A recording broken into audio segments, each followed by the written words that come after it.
이번 시간은 인물이 추구하는 가치 파악하기 두 번째 시간으로 이야기를 통해 인물이 추구하는 가치를 파악해보는 시간을 가져보도록 하겠습니다. 국어책 267쪽을 펴주세요. 다섯 번째 문제. 인물이 처한 상황을 생각하며 제게 12척의 배가 있으니를 읽어봅시다. 제게 12척의 배가 있으니. 글 이강엽, 그림 류동필. 이순신이 물러난 뒤 원균이 삼도 수군 통제사가 되었습니다. 원균은 삼도 수군 통제사가 되자마자 부산을 치라는 명령을 받았습니다. 원균 역시 처음에는 그렇게 할 수 없다고 했습니다.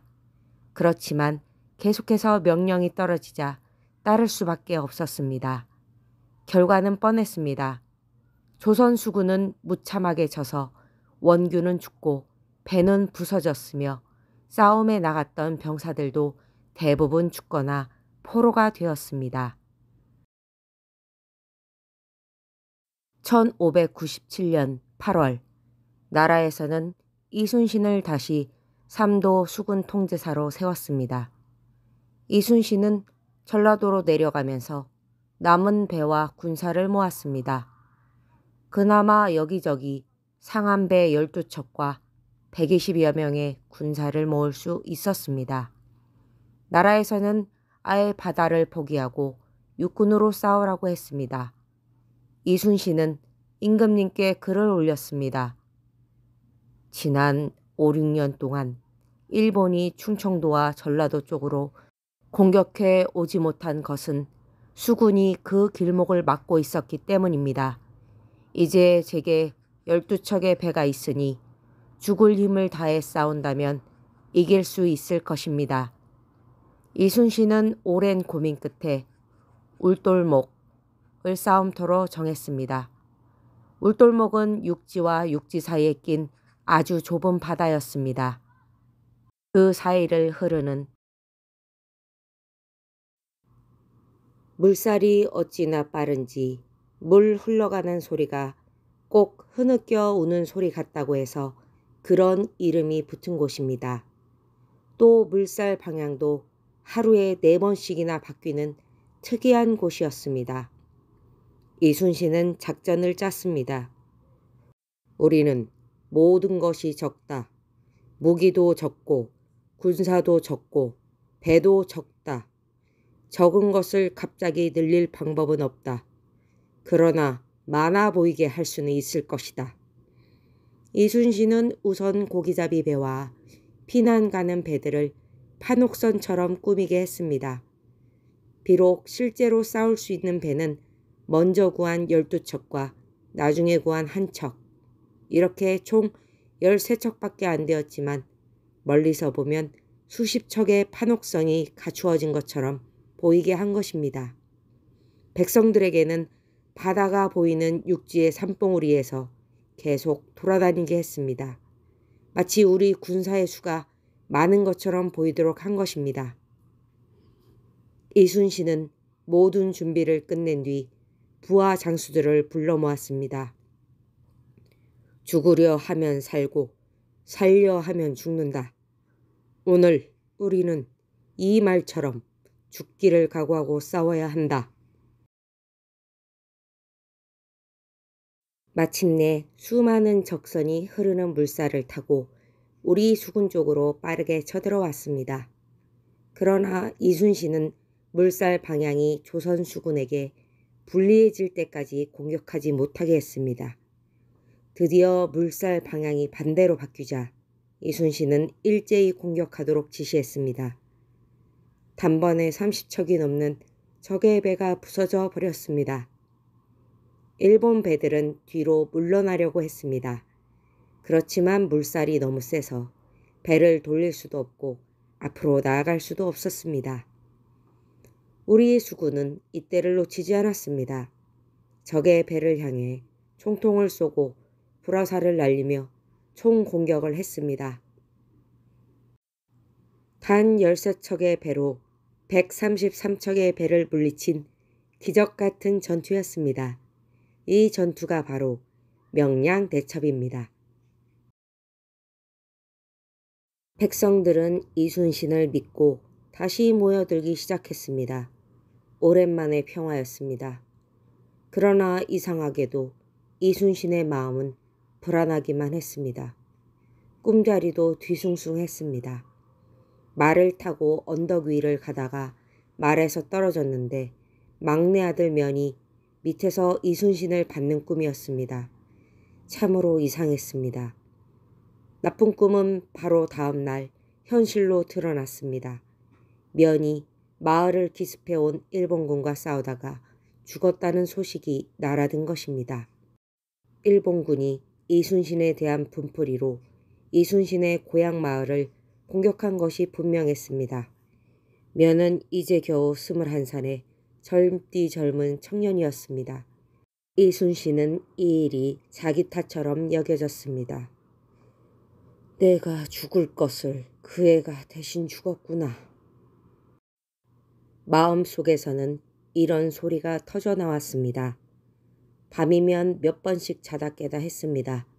그러다가 코피를 한 사발씩 쏟기도 했습니다.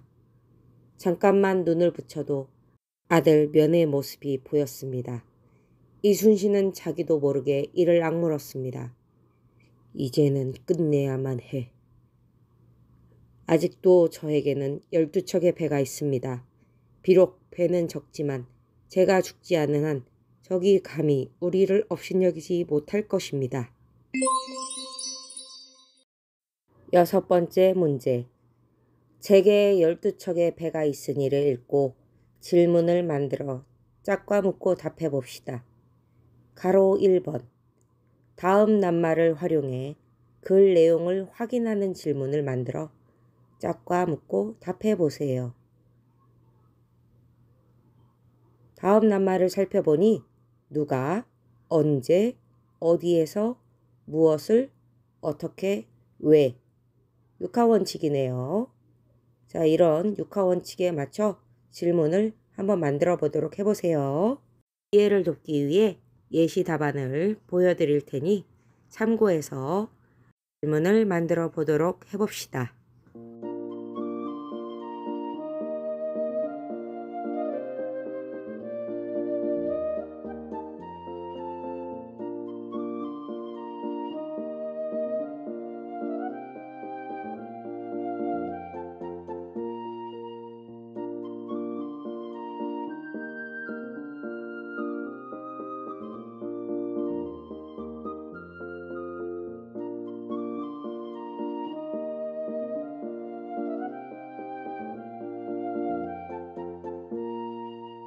누가, 언제, 어디에서, 무엇을, 어떻게, 왜.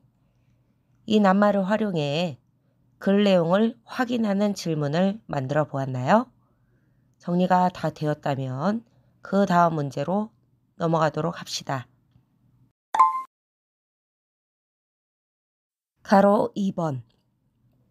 보기와 같이 이야기 속 인물에게 하고 싶은 질문을 만들어 짝과 묻고 답해 보세요. 보기. 울돌목을 싸움터로 정하고 작전을 짜면서 이길 수 있다고 생각했나요? 이런 식으로 이야기 속 인물에게 어떤 말을 하고 싶나요? 곰곰이 생각해 보면서 질문을 만들어 보도록 해봅시다. 이해를 돕기 위해 예시 답안을 참고로 보여드릴 테니 잘 정리해 보도록 해보세요.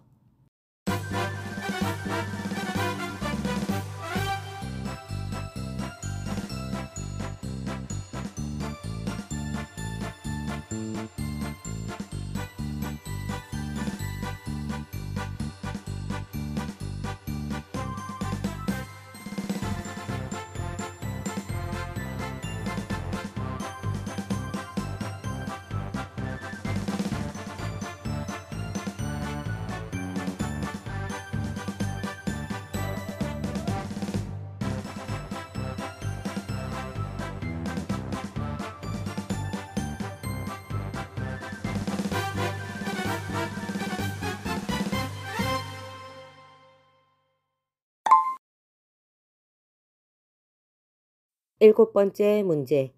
인물이 추구하는 가치를 파악하는 방법을 알아봅시다. 가로 1번. 그림을 보고 이순신이 처한 상황을 떠올려 보세요. 이순신은 또 어떤 상황에 처했지? 가치란 정의, 행복, 책임 따위를 통틀어 이르는 말로 가치관과 관련이 있어요. 가치관은 사람이 어떤 행동이나 일을 선택하고 실천하는 데 바탕이 되는 생각을 말하는데, 이야기에서는 인물이 처한 상황에서 한 말과 행동으로 인물이 추구하는 가치를 파악할 수 있어요. 바로 2번. 각 상황에서 이순신이 어떤 말이나 행동을 했나요? 인물이 처한 상황마다 인물은 어떻게 말이나 행동을 했는지 잘 찾아서 써보면 되겠습니다. 인물이 처한 상황을 살펴보니 수군을 포기하고 육군으로 싸우라는 나라의 명을 받은 상황, 일본군과 울돌목에서 싸우는 상황, 아들 면이 죽음을 당한 상황. 이런 상황에서 이순신이라는 인물은 어떤 말이나 행동을 했나요? 여러분의 이해를 돕기 위해 예시 답안을 보여드릴 테니 참고해서 정리해 보도록 해보세요.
여덟 번째 문제.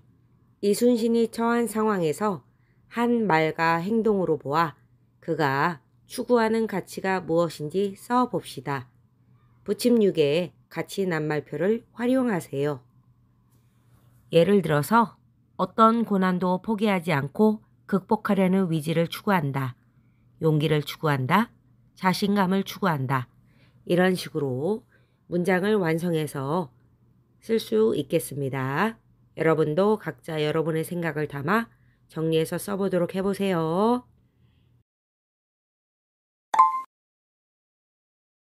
9번째 문제. 이순신이 추구하는 가치가 자신의 삶에 어떤 질문을 던지는지 생각해 봅시다. 나에게 비슷한 상황이 일어난다면 어떻게 생각하고 행동할 것인가? 나는 주어진 일에 최선을 다했는가? 나는 내 생각을 자신 있게 말할 수 있는가?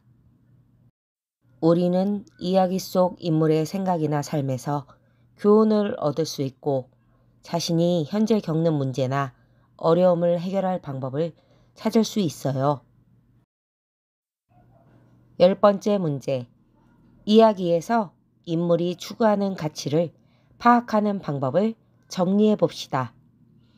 인물이 처한 상황을 떠올려 본다. 인물이 처한 상황에서 인물이 한 을을 알아본다. 인물이 처한 상황에서 그렇게 말하고 행동한 을을 생각해 본다. 밑줄 친 빈칸에 들어가야 될 말이 무엇일까요? 곰곰이 생각해 보고 적어 보도록 해봅시다. 알맞은 말을 넣었다면 발표해 보고 정리해 보도록 합시다. 인물이 처한 상황을 떠올려 본다. 인물이 처한 상황에서 인물이 한 말과 행동을 알아본다. 인물이 처한 상황에서 그렇게 말하고 행동한 까닭을 생각해 본다. 이번 시간은 인물이 추구하는 가치를 파악하는 방법에 대해 알아본 2번째 시간이고, 이야기를 통해서 인물이 추구하는 가치에 대해서 살펴보는 시간을 가져보았습니다. 이상으로 이번 시간 수업 내용을 마무리 짓도록 하겠습니다. 수고하셨습니다.